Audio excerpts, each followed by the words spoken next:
les damos la bienvenida al programa Rostros de la Trata y antes de empezar con, con el programa básicamente, pues como seguramente ya todas y todos ustedes saben, el día de hoy falleció Nelson Mandela.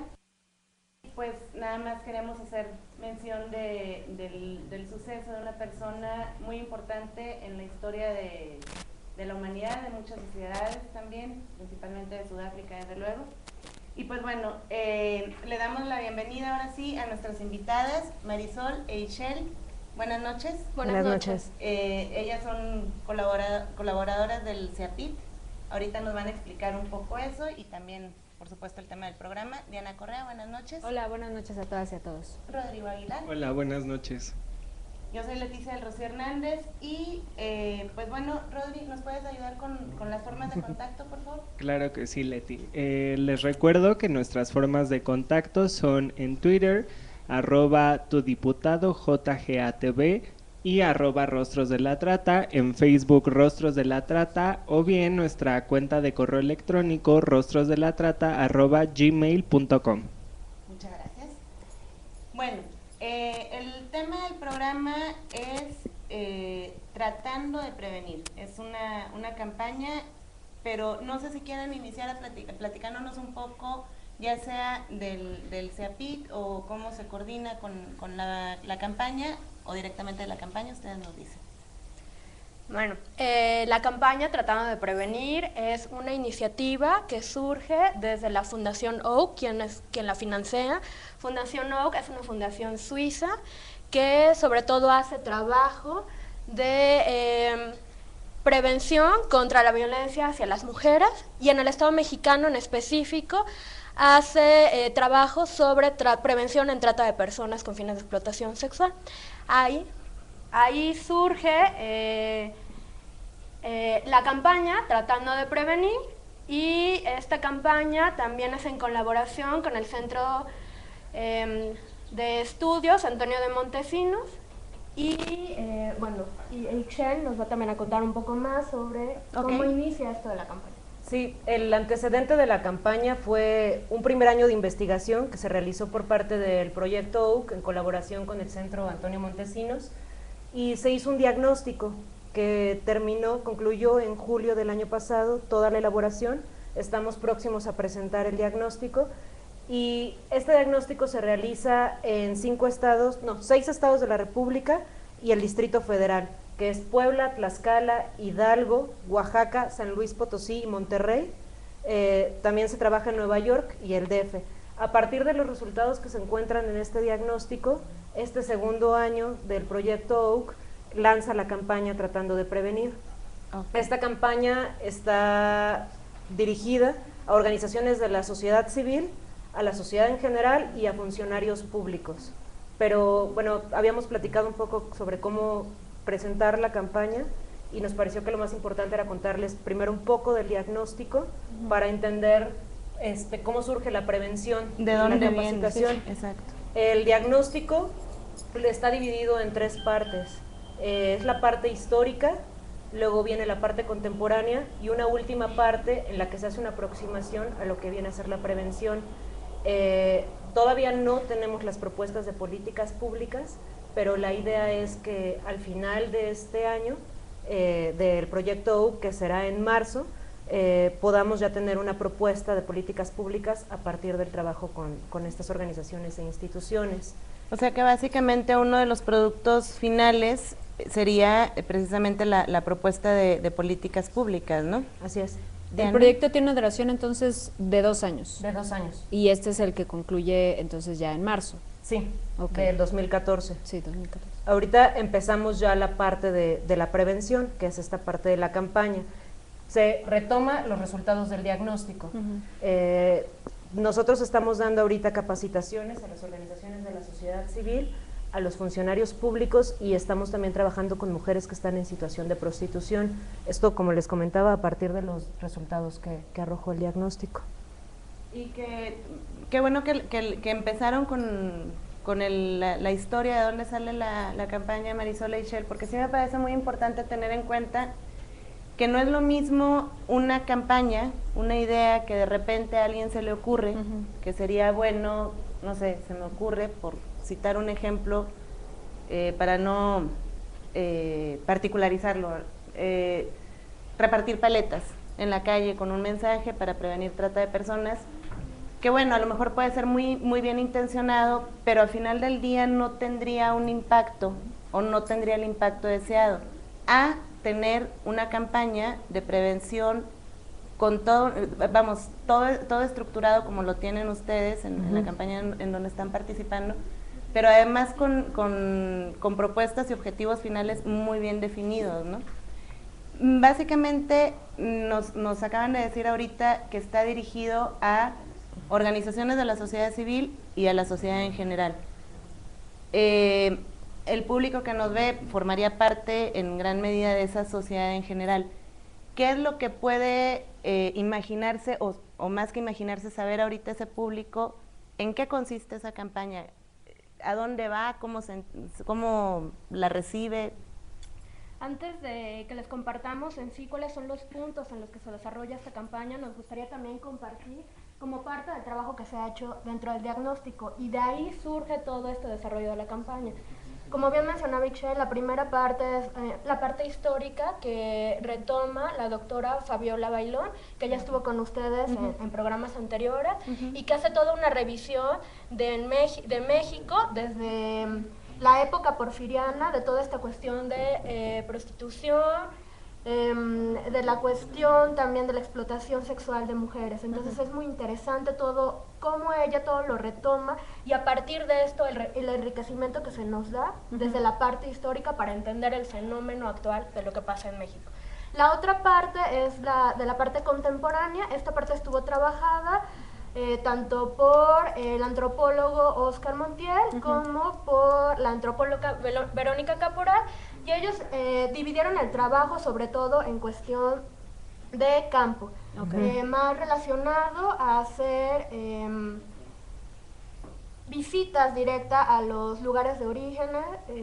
Hubo también grupos focales y una serie de iniciativas que ahora Ixchel les compartirá. Y la última etapa es esto de un primer acercamiento a la cuestión teórica de políticas públicas, y a partir de esto se empiezan a desengranar toda una serie de elementos que son lo que componen la campaña. Ahorita más adelante les explicaremos en sí cuáles son los puntos que componen la campaña, los ejes que la conforman, pero estos van sobre todo hermanados con nuestro último objetivo, que es proveer de algún tipo de política pública que pueda surgir después de todos estos 2 años de trabajo. Estas actividades que tú mencionas de grupos focales, etcétera, ¿se hicieron en cada una de las estados y ciudad que mencionabas? Así es. Sí. Okay. Se hicieron. Ixchel, si gustas compartir. Esto fue parte del diagnóstico. Así es. ¿Y qué se buscaba lograr? Bueno, en los grupos focales lo que se buscó fue, como lo dice el nombre del diagnóstico, que es ciclo vital de las mujeres en situación de prostitución y su relación con el proxenetismo. Lo que se buscaba hacer era encontrar todas las etapas que una mujer que llega al contexto de prostitución va transitando, ¿no? Y desde el momento en que son enganchadas. Esto basándonos en el trabajo, bueno, los que lo realizaron, como lo mencionó Marisol, Oscar, Fabiola Bailón y Verónica, lo que buscaban era encontrar las causas que llevan a las mujeres a entrar a los contextos de prostitución, y sobre todo ver cómo operan los padrotes tlaxcaltecas, en específico en este diagnóstico, y las formas de enganche, y ver no solo cuando la mujer entra al contexto de prostitución, sino ver la infinidad, la diversidad que hay de mujeres, ¿no? Para no generalizar y decir, bueno, todas las mujeres entran a los contextos de prostitución por determinada razón, sino ver las múltiples causas y las diversas vidas que se dan en esos contextos, qué pasa con ellas cuando envejecen, qué pasan con las mujeres de la tercera edad en ese contexto, y sobre todo también los recorridos que hacen. Para eso hubo un trabajo interesante se retomó en el diagnóstico la revista Alarma, que sirvió mucho la búsqueda de esta revista de nota, que es conocida como Nota Roja, pero que al final arrojó muchos elementos sobre dónde son enganchadas las mujeres, dónde son explotadas, y al final, como también se trabaja en el diagnóstico, vistas por la sociedad y por los mismos proxenetas como mujeres desecho, en qué lugar son encontradas estas mujeres. Entonces, sumado todo esto, el trabajo de los grupos focales nos permitió entender cómo poder hacer un trabajo directo con las mujeres y con las mujeres que pueden llegar a ser prostituidas, esto para abonar a la prevención, Claro. pero con las mujeres que también ya están dentro de los diversos contextos de prostitución, ¿qué se puede hacer? Esa era una de las preguntas, ¿cómo trabajar con ellas? Que una vez que ya han vivido toda esta explotación, ¿cómo trabajar el autoestima, cómo trabajar el tema del desarrollo humano con ellas?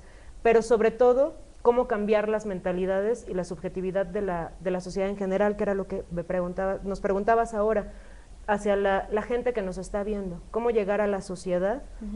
Pues pensamos que no nada más le compete este tema a las instituciones que trabajan el tema, luego nada más con la visión de criminalizar, pensamos, ¿no? De perseguir y sancionar, o que es visto como un tema pues transnacional, ¿no? Así que la trata es cruzar fronteras y el tráfico de personas.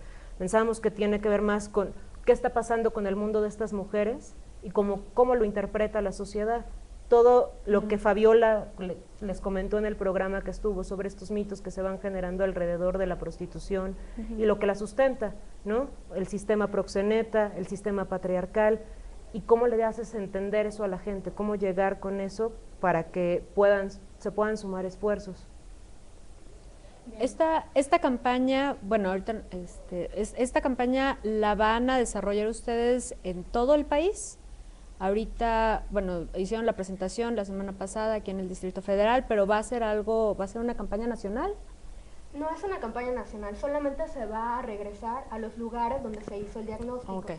Estos lugares son 6 estados de la República, que son Oaxaca, Puebla, Tlaxcala, Monterrey, San Luis Potosí e Hidalgo, el Distrito Federal, y también vamos a regresar a la ciudad de Nueva York, donde se hizo un trabajo con organizaciones de la sociedad civil, Safe Horizon y Urban Justice.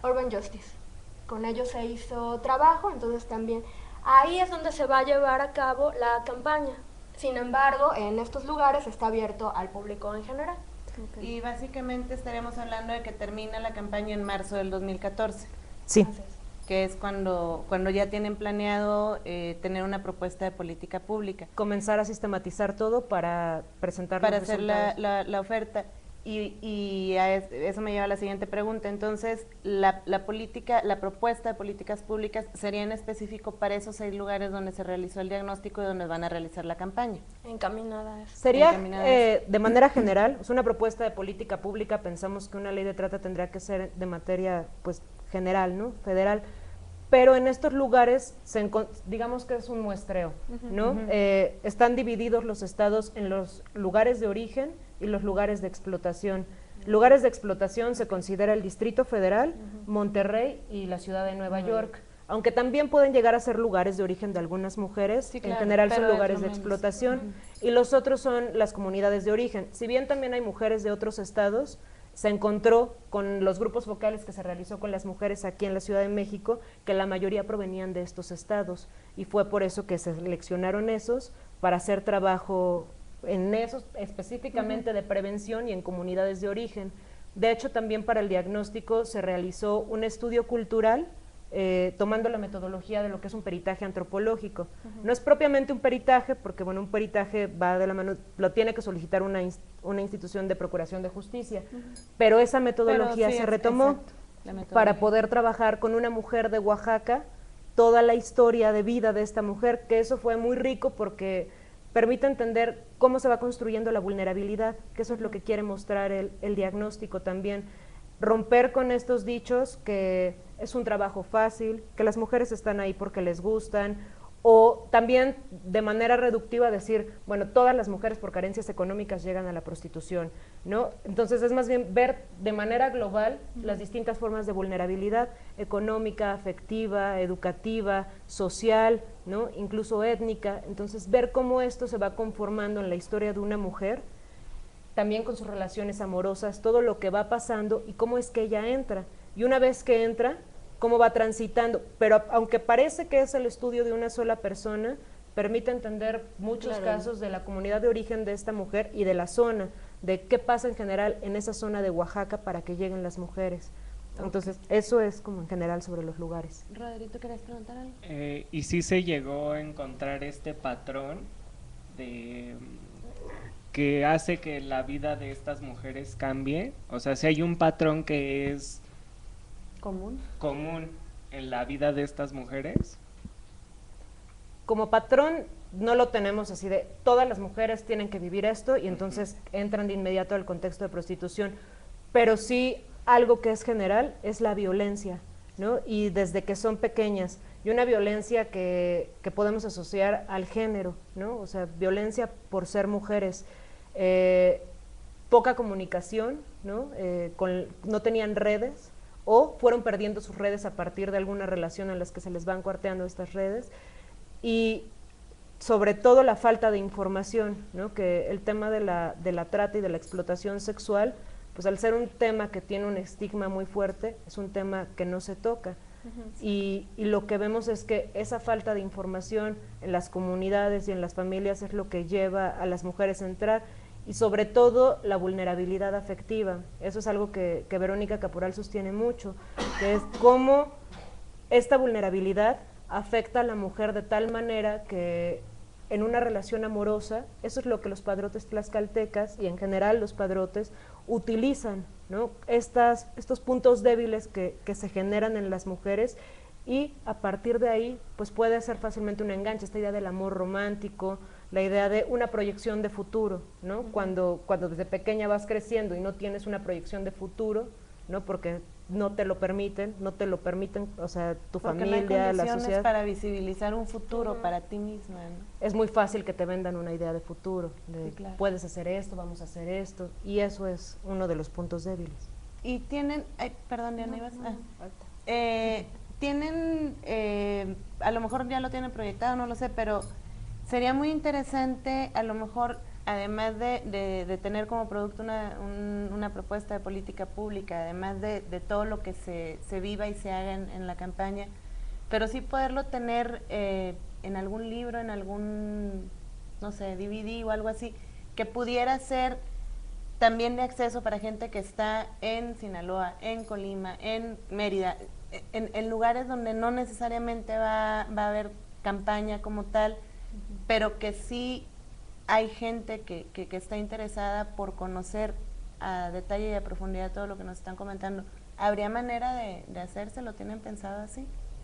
Pues de manera directa, ahora el diagnóstico sí va a haber una producción en una impresión. Sin embargo, ahora solamente se está limitando a las ciudades y estados donde se hizo el mismo estudio. Pero de todas formas la información la tenemos, es una excelente idea poderla replicar, ¿no? Exacto. Va a estar también abierta para que la consulte cualquier persona, pero también sería muy interesante seguirla compartiendo en otros estados que no forzosamente estuvieron involucrados directamente con la elaboración del diagnóstico. Pues es la importancia de hacerlo, ¿no? Que esto se vaya replicando y que finalmente tienen un punto en común, ¿no? Estamos bajo un estado federado y tenemos bastantes cosas en común.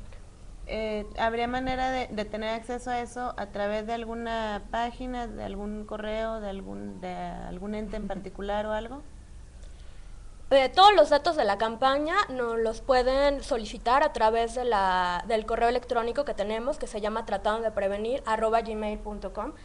A partir de eso nos pueden contactar y nosotros con mucho gusto les podamos dar toda la información al respecto. Okay. Ahora que les compartamos ya los ejes en los que se divide la campaña, hay una parte en la que se va a hacer un cortometraje, y este cortometraje va a estar abierto al público a través de un canal de YouTube. Entonces también es otra manera en la que nos podrán estar contactando y van a poder ser parte de la campaña. Claro, Diana. Yo quiero regresar un poquito a lo que estabas mencionando, Ixchel, bueno, por un lado hay una historia que si bien no va a ser exactamente la misma para todas, bueno, sí va dando más o menos una pauta, ¿no? Y previo habías mencionado que el tratante del que ustedes están hablando, el proxeneta del que ustedes están hablando es el tlaxcalteca. Entonces, lo que ustedes encuentran, lo que han encontrado en este estudio sobre cómo se están manejando estas personas, ¿podría también ser aplicado para tratantes de otras comunidades que no, o de otros estados que no sea Tlaxcala, o son características igual muy específicas del lugar, o podría así ser trasladado para...? Pensamos que sí puede ser trasladado. El que fueran padrotes tlaxcaltecas tuvo que ver con el trabajo que ya se había realizado previamente por parte de un miembro del equipo, pero también como este trabajo en las capacitaciones desarrolla el tema de las masculinidades, del trabajo con estas violencias masculinas que son, o sea, el proxenetismo como esta exacerbación, una forma de masculinidad también, ¿no? Que llega a ser socialmente permitido y que incluso invisibilizado por muchas de las mujeres que están dentro del contexto de prostitución, el naturalizar y el normalizar esa violencia. Entonces, eso, si tomamos en cuenta desde el punto de la masculinidad, se puede replicar en otros espacios, no solo con los mismos proxenetas de otros estados o distintas comunidades, sino también con la misma gente que está atendiendo víctimas y de organizaciones que tienen este trabajo directo, porque normalmente se ve a la mujer nada más, ¿no? Y llegamos a caer en la revictimización de estas mujeres, o si vemos al proxeneta, únicamente lo criminalizamos, pero si nada más criminalizamos no estamos entendiendo como tal el fenómeno, ¿no? Claro. Y puedes encerrar a 1, a 2, a 3, a los que sean, pero es un fenómeno que se está dando, ¿no? Y que se reproduce. Entonces, ahí sí hay un eje común y es esta violencia masculina. Y a partir de ahí pensamos que puede ser replicable. Que volvemos a lo mismo, un denominador común sería precisamente la violencia, tanto en un escenario como en otro. ¿Cuáles son los ejes temáticos, Marisol? Los ejes temáticos que se manejan, bueno, el primero es hacer una obra de teatro que se llama Tiradero a cielo abierto, que el dramaturgo es Alejandro Román, y está actuada y dirigida, porque es un monólogo, por Mauricio Garmona. Con esto se inicia la campaña, se inició el jueves 27 de noviembre. Hace una semana. La semana pasada, que fue en el Cine Olímpico de Villa Olímpica, y a partir de eso, de esta presentación, esta puesta en escena, que refleja sobre todo pues también lo humano que tienen estos personajes, ¿no? Estos proxenetas, la parte humana que tienen estos proxenetas, pero también las formas de enganche y reclutamiento que ellos ocupan. Nos parece una obra muy interesante, porque, sobre todo por una cosa, que retoma los escritos que uno de los miembros del equipo ha hecho sobre el trabajo de proxenetas, doctor Oscar Montiel, y a partir de eso refleja muy bien esta manera de enganchar. Nos parece muy bien trabajado e ilustrativo, sobre todo ahora que se va a llevar a las comunidades de origen, ¿no? Nos parece que tanto a jóvenes como a adultos va a quedar muy claro cuáles son las formas de enganchamiento, y esta es una manera en la que ellos se den cuenta, y una manera muy lúdica. Ese es uno de los ejes. Otro de los ejes es hacer el cortometraje que les comentaba. El cortometraje va a durar 10 minutos. Se llama Tania, y también es una representación artística sobre el fenómeno. Se van a presentar también maneras de enganche y la historia de una joven que es reclutada, y todo esto a partir del trabajo del diagnóstico. Es otra de las propuestas que se tiene. Esa se estará presentando hasta marzo del próximo año, sobre todo por el trabajo que requiere un rodaje de ese tipo. El otro eje rector es las capacitaciones, y las capacitaciones van dirigidas a 3 grupos. Uno, que no se tenía contemplado en un principio, que es el trabajo directo con las mujeres en situación de prostitución, que ya se está trabajando con ellas. Esta capacitación se llama Primero soy mujer. Primero soy mujer, y se trabaja directamente con mujeres que están en situación de prostitución. Otro de los grupos con los que se trabaja y que ya se está haciendo son con personas de la sociedad civil que tienen relación directa con las víctimas. Y un tercer grupo son con personas de gobierno que también tienen relación directa con las víctimas, capacitaciones a funcionarios públicos. Esto también ya se está llevando a cabo. Hemos empezado a partir de más o menos aproximadamente un mes, que ya estamos haciendo capacitaciones con los funcionarios del CTA.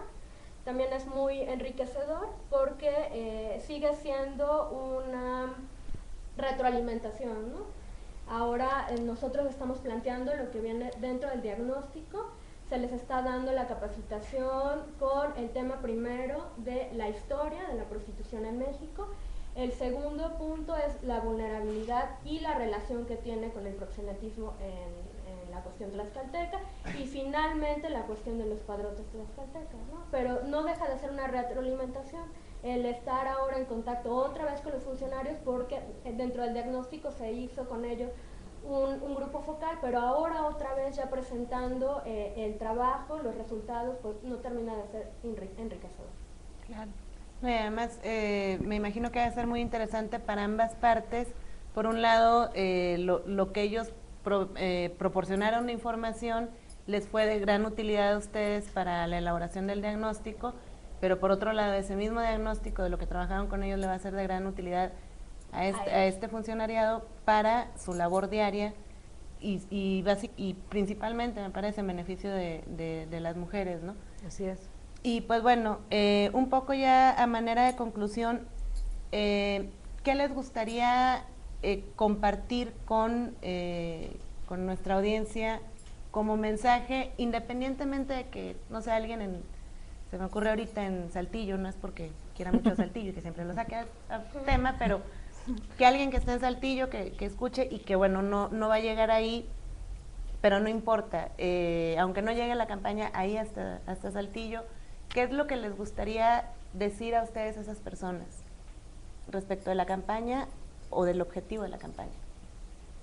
Bueno, sobre todo que es un trabajo que busca sensibilizar y poner en punto focal a las mujeres en situación de prostitución, ¿no? El trabajo que se está haciendo con ellas, verlas como sujetos de derechos, y pues es importante que vean lo que estamos haciendo en nuestra campaña, y pues igual podemos hacer vínculos, ¿no? Estamos abiertos a un diálogo, siempre en favor de apoyar a este grupo en específico, ¿no? Debemos de siempre tomar esto, que hay que trabajar por ellas. Michelle. Decirles que parte de lo que se está viviendo ahora en esta etapa de capacitación con las mujeres y con los funcionarios y organizaciones de la sociedad civil es buscar un diálogo. Se está trabajando a partir de talleres y lo que buscamos ver es tener esa información que ellos proporcionaron y ellas proporcionaron en el momento para el diagnóstico, y ahora es regresarla con una propuesta, ¿no? Y a partir de eso buscar esos diálogos, y creo que es lo que se tiene que hacer en general con la gente que lo está viendo. Exacto. Quitarnos un poco, bueno, no un poco, quitarnos los prejuicios que tenemos respecto al fenómeno y tratar de ver esta diversidad que existe, ¿no? Con las mujeres ahora lo que estamos trabajando en el taller es género, identidad y violencia, así se llama el taller. Primero soy mujer, género, identidad y violencia, y es trabajar con ellas todo esto que ellas fueron viviendo a lo largo de su vida para tener un trabajo de sus historias de vida, y esto, bueno, nos permite tener esta mirada integral, y creo que es algo que también cotidianamente tendremos que cuestionarnos cada quien desde su subjetividad en cómo va viviendo la violencia y de alguna manera cómo somos cómplices de la misma violencia y la reproducimos. ¿Cómo la reproduce la sociedad? Bueno, parte de la explotación sexual está basada en este mito de la insaciabilidad sexual masculina, ¿no? El que la prostitución es un mal necesario, y entonces como los hombres no pueden controlarse, existen las mujeres que están en situación de prostitución en las que los hombres van y se desahogan, y todos estos prejuicios que existen y dichos, ¿no? Como que si las mujeres en situación de prostitución no estuvieran, habría más violaciones, ¿no? Entonces que ellas cumplen una función. Eso, como Fabiola lo trabaja, bueno, tiene un discurso desde el siglo XIX y que viene como del lado de las políticas higienistas, ¿no? De vamos a limpiar la ciudad y entonces a estas mujeres vamos a tenerlas, ¿no? Y hace una separación entre las buenas y las malas mujeres. Y entonces también creo que ahí es donde como mujeres nos toca ver esto, ¿no? En qué lado se nos ha ido colocando dentro de este sistema patriarcal y qué papel es el que la sociedad va determinando que juguemos, y ser críticas al respecto, no responsabilizarnos como también erróneamente se hace, de las mujeres son las responsables del machismo, nosotras no somos las responsables, ¿no? Nosotras reproducimos esos discursos que aprendemos, y entonces esto es lo que se busca también, ¿no? Que se dé un diálogo y no vernos como enemigos entre hombres y mujeres, y tampoco verlo como escenario aparte, ¿no? Padrotes y mujeres prostituidas, ¿no? Sino ver cómo forma parte integral de esta sociedad en la que todas y todos estamos habitando. Creo que eso es algo que estamos tratando de llegar con la campaña y de dejar, y sobre todo cuestionar también estas formas de cómo nos enamoramos. Eso se muestra muy bien en el cortometraje y en la obra. ¿Qué esperamos del amor? ¿Qué ideas se nos han, digamos, mostrado, ¿no? A partir de los medios de comunicación, históricamente, cómo se ha construido de esto. las caricaturas, de los cuentos, bueno. La música, todo eso, cómo nos va marcando, y entonces nos genera expectativas, y eso de alguna manera va a determinar si las mujeres llegan o no al contexto de prostitución y cómo actúan los funcionarios respecto a eso, y las organizaciones, qué hacen, ¿no? Si solo ven a la mujer, si solo ven al cliente, si solo ven al proxeneta, o se busca ver a todos, pero desde ese lado humano, ¿no? ¿Qué está operando en los proxenetas para que ellos exploten mujeres? ¿No? ¿Cuál es la lógica de explotar a una mujer? ¿Qué operan las mujeres para estar ahí? No están ahí por tontas o porque les gusta, como se dice, ¿no? ¿Qué genera que una mujer no pueda salir del contexto? Y con los clientes, bueno, ¿qué hace que un hombre compre un cuerpo? ¿Qué hace que un hombre busque comprar un cuerpo? Y cuestionarlo en nuestras propias vidas, ¿no? ¿Qué es lo que a nosotros nos mueve de ese fenómeno? ¿No? Las relaciones de poder que se dan ahí, pero que se dan en todas las relaciones también que tenemos, ¿no? Y creo que si partimos de eso, podremos entender el fenómeno y ya no verlo como algo apartado, sino verlo como algo que está ahí. Como parte de nuestra vida, algo con lo que tenemos contacto todos los días, y que además con nuestras conductas, con nuestras omisiones, con nuestras mismas opiniones, también alimentamos o no que se sigan reproduciendo los fenómenos, ¿no? Exacto. ¿Tienen alguna página donde se pueda obtener más información? O si no existe todavía, a lo mejor está en construcción, el correo electrónico que nos lo puedan proporcionar de una vez, independientemente de que lo vamos a tener nosotras tanto en nuestro Facebook como en el Twitter y en el blog. ¿Nos lo pueden dar? Sí, directamente al correo tratandodeprevenir@gmail.com, y también nosotros pertenecemos al Centro de Estudios Avanzados en Prostitución y Trata, CEAPIC, y tenemos una página en Facebook que nos pueden seguir, así, CEAPIC, C-E-A-P-Y-T, CEAPIC, en Facebook. Díganos, también ahí tenemos datos sobre la campaña. Perfecto. Pues Marisol y Shell, muchas gracias, de verdad les agradecemos mucho. Vamos por todos los medios a hacer la mayor difusión posible, y de manera personal también, por supuesto. Es un esfuerzo que me parece que es no solo importante, sino, me atrevo a decir que trascendente por todo el trabajo que hay detrás, por todo el trabajo que se está realizando y sin duda por todo el impacto que va a tener. De verdad, muchas gracias por haber venido y aceptado la invitación. Diana, muchas gracias. ¿Algún comentario final de 3 segundos? Sí, antes de que ¿se acuerdan ustedes del doctor Alejandro Vélez, de nuestra aparente rendición? Están solicitando voluntarios para el conteo que hacen de desaparecidos. Es un voluntariado de 1 semana únicamente. Les pueden mandar un correo, y ahorita no recuerdo cuál es su correo, pero su usuario en Twitter es @rendición. Pero vamos a dar los datos también en la página del Facebook y del Twitter. Así es. Y eso es todo, y buenas noches. Gracias. Rodri, nuestros datos de contacto, por favor. Les recuerdo, en Twitter somos @rostros de la trata, también @tu diputado JGATV, en Facebook Rostros de la Trata, y nuestro correo electrónico es rostrosdelatrata@gmail.com. Bueno, muy bien, y pues bueno, al principio del programa no lo mencioné, de hecho no sé si se escuchó mi voz al principio del programa. Dice un buen amigo que quien no trabaja no se equivoca, entonces creo que me moví y apagué el micrófono, una cuestión así yo le hice, pero pues bueno, a continuación vamos a seguir con el programa del licenciado Jorge Gaviño, Respuestas, pero nos vamos a despedir con otra entrevista que la semana pasada les presentamos 2. Ahora esta entrevista también se realizó en la Academia de Género organizada por la OIT en Turín. Es la entrevista a Paula Sosa, ella es de Argentina, les sugiero que le pongan mucha atención a lo que comenta porque me parece de gran valía su opinión respecto a violencia, respecto a género y respecto a la participación del hombre en la construcción de igualdad de género. No se pierdan el programa la próxima semana, va a estar el doctor Oscar Montiel con nosotros y con nosotras y con Rodri. Y pues buenas noches, muchas gracias.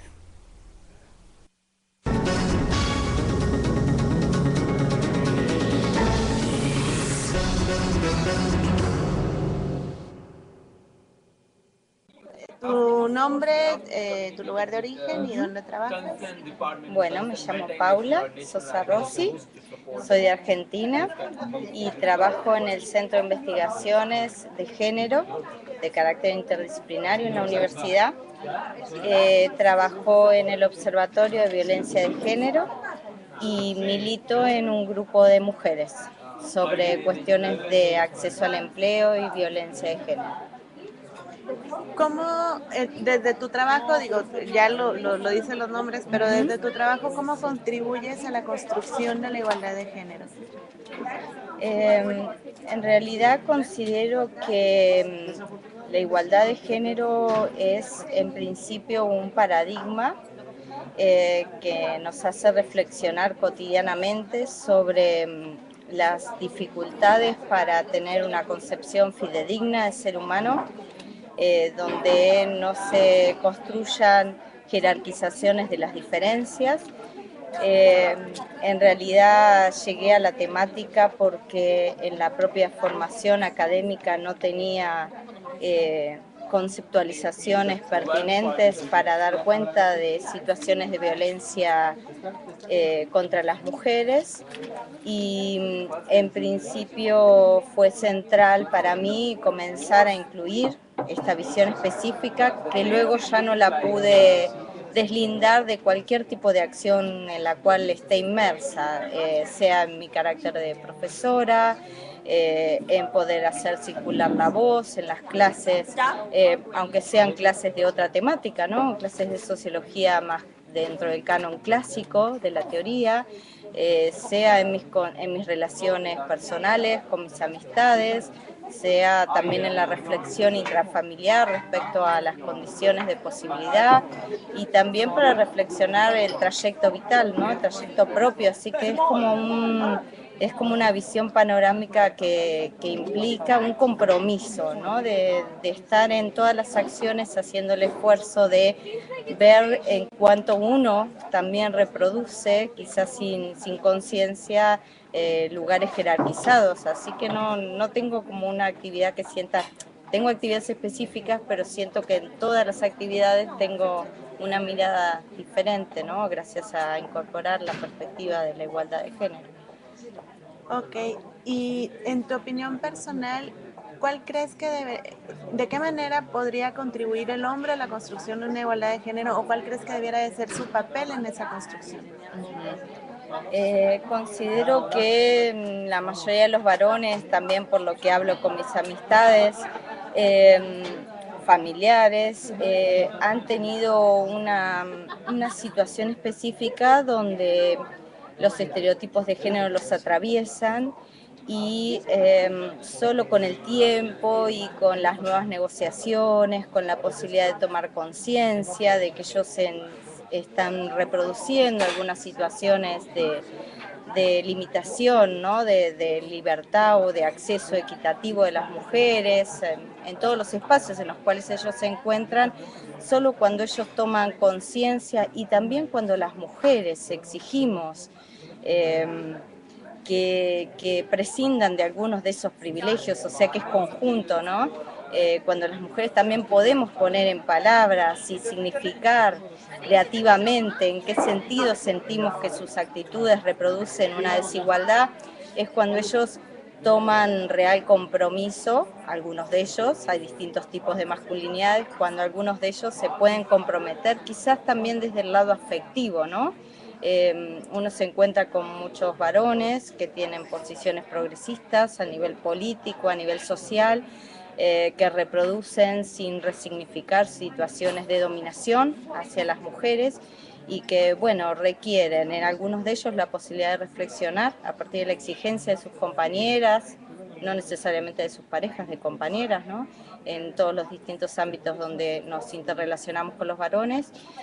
También considero que es difícil para los varones, para aquellos que tienen una sensibilidad y han podido reflexionar cuánto de la emocionalidad en ellos no ha sido adecuada para poder expresar sus sentimientos, reconocer que han estado o que están siendo parte de un grupo que reproduce situaciones de dominación, lo cual considero que es complejo porque, bueno, es un camino conjunto, pero considero que sí, que solo aquellos varones que puedan reflexionar sobre su rol de masculinidad y que se pueden comprometer, bueno, los necesitamos, ¿no? Para cambiar las relaciones sociales. Muchas gracias.